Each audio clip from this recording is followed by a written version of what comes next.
famous story about the Jewish millionaire who was about to merge his supermarkets with a department store, and they're sitting down after all the paperwork is done.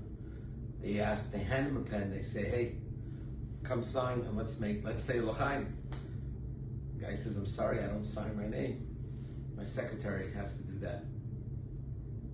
He says, "What do you mean you don't have to sign your name?" He says, "If I would sign my name, I would be a gabbai, a caretaker in the shul." So what does that mean? He says, "Yeah, well, when I came off the boat, I looked for the first job. I come for the first job, and the interview went well. He shows me all around in the shul, tells me what to do, and he says, also, you have to sign the checks." He says, "Well, I can't sign checks." He says, if you don't know how to sign, then you cannot work in the shul." So I walked outside to the Lower East Side. I saw an apple for a penny. I sold it for $2. I bought 2 apples, 4 apples, 8 apples. Before I knew it, I had a pound of apples.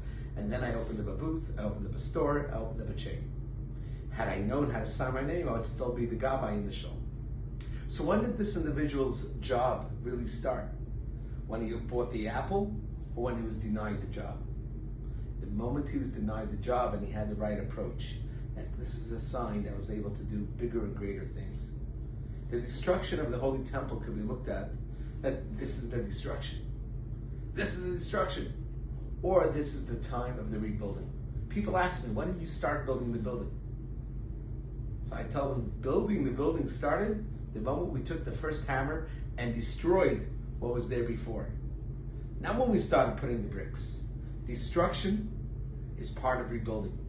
On Shabbat, if a person destroys just to destroy, he's not obligated, didn't desecrate a biblical decree or a biblical non-doing a mitzvah.